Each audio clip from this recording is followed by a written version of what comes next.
On a gagné. Salam, salam famille, soyez les bienvenus, recevez.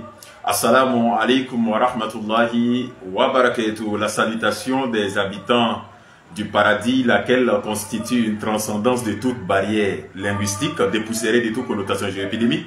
Que la paix et la bénédiction du maître de l'univers, l'intemporel-spatial, c'est lui qui crée sans modèle préexistant, soit avec vous, alhamdulillah, famille. Aujourd'hui, c'est un grand jour. Nous avons prié, on a jeûné et voilà le résultat, alhamdulillah. Comme on l'a précédemment dit, vraiment chacun doit avoir l'esprit sportif. Et voilà, on s'était dit, on était convenu que rien ne devait se passer, alhamdulillah. Si le Mali gagnait, on s'embrassait, on se faisait les atouts et puis bon, les accolades et autres. Aujourd'hui, la Côte d'Ivoire a gagné. Le Mali aussi doit faire preuve de reconnaissance et puis reconnaître l'esprit sportif. C'est deux pays frères et on est ensemble, alhamdulillah. Vraiment, merci infiniment les gars. Ça chauffe en ville actuellement, c'est le show. Et vraiment, les éléphants ont joué, le Mali aussi a joué, n'ont pas démérité. Et voilà, ce que Dieu avait prévu, voilà ça, alhamdulillah. Donc la suite, on verra qui va prendre le trophée. Et ça, c'est dans la présence divine. Dieu le sait déjà, cette canne, comme le maître Abdul Majid nous le disait, c'est déjà passé dans la présence de Dieu. Dieu connaît tout ça déjà. Voilà, maintenant c'est à nous les humains, nous les limités.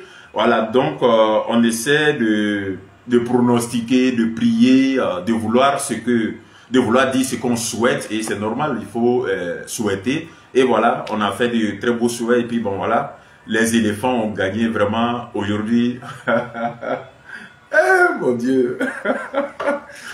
Ouais, vraiment, félicitations à l'équipe de Côte d'Ivoire, félicitations à tous les supporters. Aujourd'hui, je peux même dire que le stade était vraiment, c'était rempli et vraiment la mobilisation, la communication autour de l'entente, la paix, vraiment, ça, chacun a fait ce qu'il pouvait faire et voici le résultat. Chacun doit accepter les résultats, quel qu'en soit, et puis bon, voilà, la vie continue. Les événements continuent et la CAN continue. Dieu seul sait qui va prendre le trophée. Nous souhaitons que ce soit la Côte d'Ivoire. Partagez cette vidéo, mettez le cœur. Masha'Allah, Koïta, Samba, alhamdulillah. On a tous prié, Dieu a décidé. Et voilà le résultat, alhamdulillah. Nous devons dire alhamdulillah. À toutes circonstances, il faut dire alhamdulillah. Vraiment, félicitations aux éléphants, félicitations aux aigles du Mali. Et la vie continue, c'est l'Afrique qui gagne, alhamdulillah.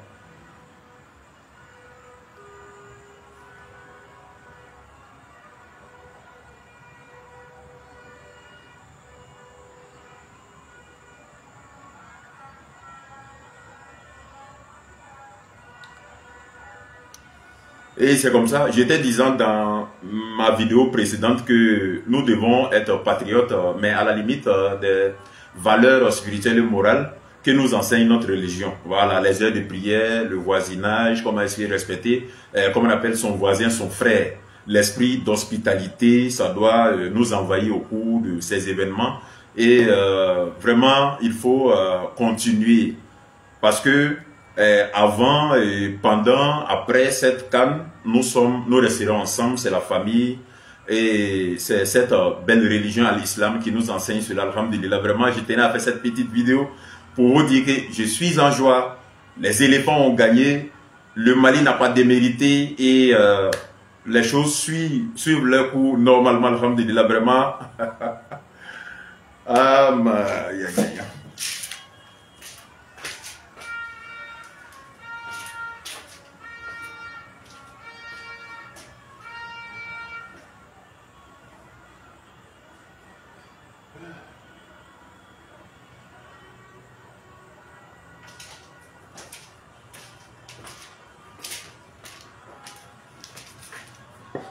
famille, c'est l'Afrique qui gagne.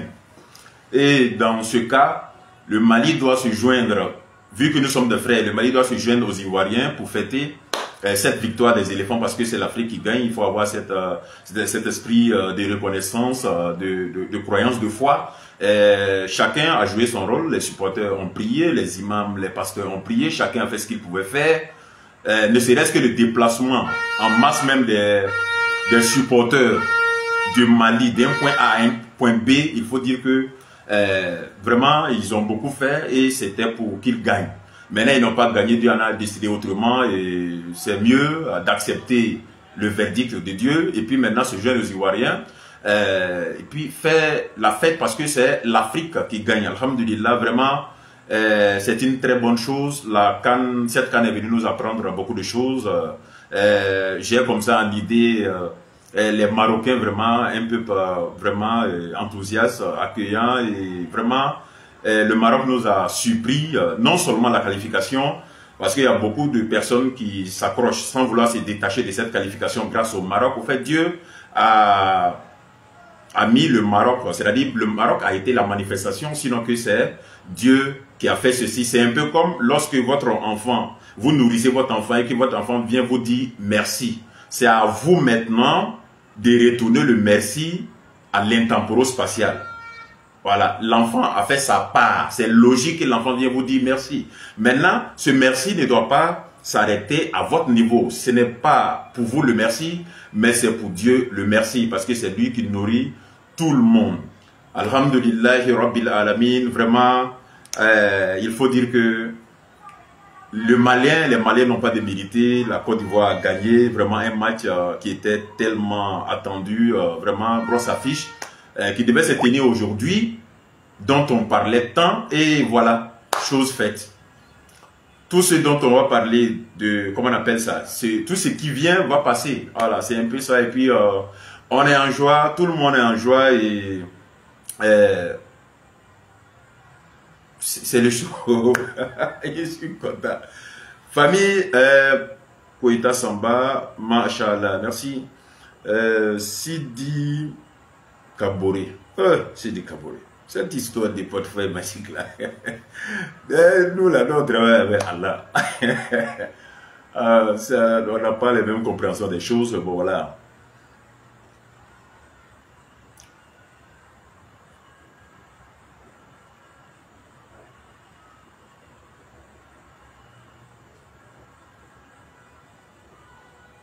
Tout le monde a fait ce qu'il pouvait faire par rapport à la mobilisation.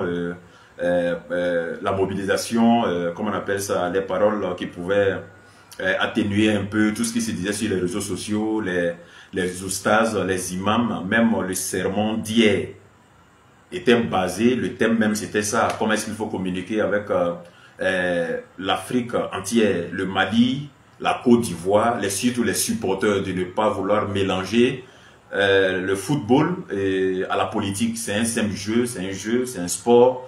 Et c'est un temps, ce mois, on est venu dédier ça au sport. Tout le monde est actuellement branché sur cette camp d'hospitalité, la Côte d'Ivoire. Et nous sommes en train de... C'est le convivial ici.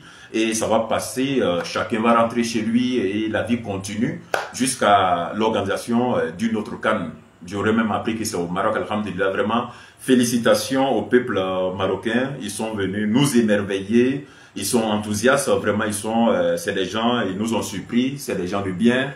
Ils sont venus donner un peu de la joie à nos enfants, à Diamé un peu partout. Ils ont supporté la Côte d'Ivoire. Ils ont aidé la Côte d'Ivoire à sortir du trou et nous les en serons reconnaissants. Grâce à Dieu, alhamdulillah. Le Maroc aussi est rentré. Bon, c'est le maître de l'univers qui détient tout ça. Et alhamdulillah, nous devons dire que c'est un temps, ça va passer et c'est le moment de faire preuve de maturité. C'est le moment de faire preuve d'esprit sportive. Et puis bon voilà, Côte d'Ivoire vient de gagner a gagné sa carte pour la demi-finale. Donc ensemble, si c'est l'Afrique qui gagne, on se met ensemble, on supporte la Côte d'Ivoire, on fait le show ensemble, on peut s'échanger les maillots comme Oussas Diané même le disait dans ses communications antérieurement, c'est-à-dire avant ce samedi, le jour du match. Alhamdulillah, on est ensemble. Mali, Côte d'Ivoire, c'est la famille, c'est des frères et c'est le convivial. Je tenais à faire cette petite vidéo après la victoire pour vous montrer comment et combien de fois j'attendais d'être content et je suis content. Alhamdulillah. Merci à tous et à toutes. Hada wa salam. Allahu Akbar.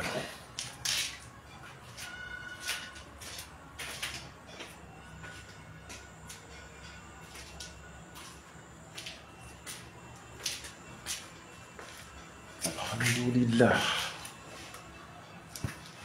Ils sont en train de mettre les cœurs maintenant. Famille, merci à tous. Merci à tous et à toutes. C'est cool d'avoir votre serviteur. Alhamdulillah, Salif Kone. Merci frère.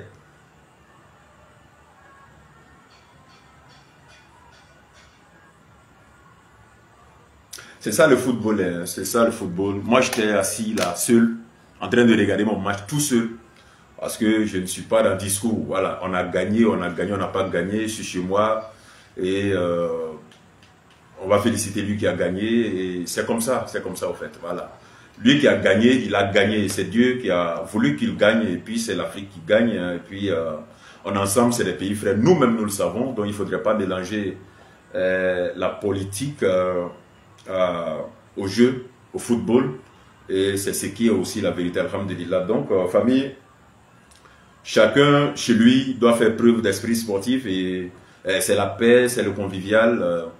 Cette CAN, c'est la CAN d'hospitalité. Donc on espère que le message que nos dévanciers, nos imams, nos oustas, nos conférenciers ont véhiculé, il y a de cela même une semaine jusqu'à aujourd'hui. Je peux même dire que ça a commencé par la DDR, la Dawa dans la rue, eux qui ont organisé une caravane d'évangélisation, une caravane de Dawa, et le thème était l'apport de la Dawa et dans la cohésion sociale.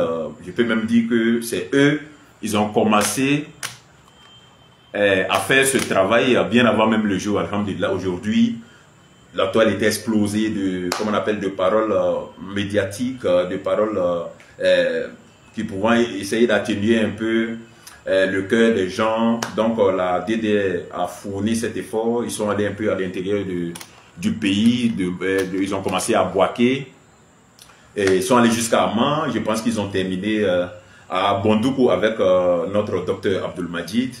L'apport de l'évangélisation, l'apport de la Dawa dans la cohésion sociale. Ils ont continué jusqu'à hier même. Même aujourd'hui, il y a Oussaz Diané qui disait qu'il attendait des tickets lui-même pour aller au terrain. Je ne sais pas s'il a pu effectuer les déplacements. Donc vraiment, nous disons merci à tous ceux qui font la Dawa. Nous disons merci à tous ceux qui profèrent de bonnes paroles constructives pour que nos nations avancent. Alhamdulillah, vraiment, c'est une très bonne chose. C'est un moment de foot. Allahu Akbar, c'est un moment de foot. Et c'est à la limite des vraies valeurs spirituelles et morales. Voilà, nous pouvons nous émerveiller, on peut être content, on peut, comme on le dit en Côte d'Ivoire, on peut s'enjailler, mais n'oublions pas. C'est-à-dire, avant la CAN, on est musulman, c'est-à-dire on est musulman, ça veut dire que ce que Dieu dit, on accepte. Voilà, ce que son messager dit, nous avons accepté. Voilà, donc pendant, c'est la même chose. On a même vu des jeunes gens, c'est vrai, c'est pas tout le stade. On a vu des jeunes gens en pleine compétition, en plein match, ils se lèvent pour aller prier. Ceux-là font partie de ceux qui ont compris les prêches, voilà, le sens que véhiculent les versets coraniques, alhamdulillah. Et avec le temps, on espère que tout le monde va essayer de suivre, voilà, parce que l'essentiel, la vraie dawa, c'est la dawa du comportement. C'est-à-dire, lorsque on apprend le Coran, c'est de la pratiquer. Voilà, il faut pratiquer ce qui est dit. C'est l'enjeu recherché, la finalité recherchée dans tout ce que nous disons. Voilà, donc, et chacun doit œuvrer lui-même à apprendre cette religion. Voilà, parce que de nos jours, chacun peut dire ce qu'il veut et souvent, il n'y a même pas de source. Moi-même, j'ai l'habitude de dire comme ça aux gens, de nos jours, si tu veux suivre comment on appelle ça, des faiseurs de contenu sur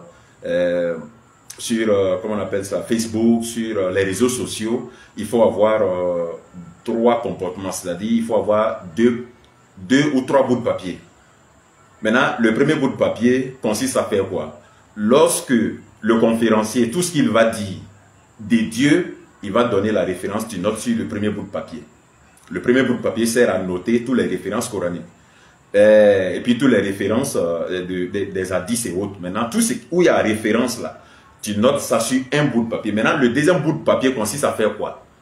Consiste à noter les paroles incertaines. Le plus souvent, ça commence par quoi? Le conférencier va dire, à mon humble avis, tu ne mets pas ça sur la première fiche où se trouve, comment on appelle ça, les paroles, les arguments avec référence. Tu ne mets pas ça là-bas, tu mets ça sur la deuxième fiche. La deuxième fiche va contenir des paroles telles que des connecteurs, ou du moins telles que, à mon humble avis, à mon point de vue, je pense que il se pourrait que, voilà, tu mets ça sur un autre bout de papier. Ça va te servir d'approfondir tes connaissances. Tu vas faire des recherches sur ces dits. Si c'est pas avéré, tu mets ça à côté. Maintenant, ceux avec des références, voilà, tu te bases sur ça. C'est un peu ça. Parce qu'il arrive souvent que des conférenciers parlent d'eux-mêmes. Voilà, c'est risqué pour un apprenant. Voilà, lorsque vous êtes apprenant, votre hikma ne peut pas comprendre cela. Voilà, lorsque vous êtes apprenant, il faut être quelqu'un qui pose beaucoup de questions. C'est-à-dire, lorsqu'on te dit quelque chose, tu dis d'où ça vient, où c'est écrit. Voilà, c'est comme ça un apprenant. Voilà, d'où ça vient, il faut avoir la certitude, il faut avoir la référence pour pouvoir après t'exercer, voir la véracité des faits, de l'écriture. Voilà, donc c'est un peu comme ça. Maintenant, tout ce qui est incertain, tu notes à quelque part d'autre. Voilà, ça aussi, ça va te servir de recherche aussi. Si c'est pas avéré, ça, c'est des choses qu'il faut mettre à côté. Donc, la religion, c'est ça. Voilà, la religion, c'est pas pour un conférencier, ni un cheikh, ni un imam. Voilà, donc tout ce qui s'est dit, ça a été dit avant, et ceux qui l'ont dit, jusqu'à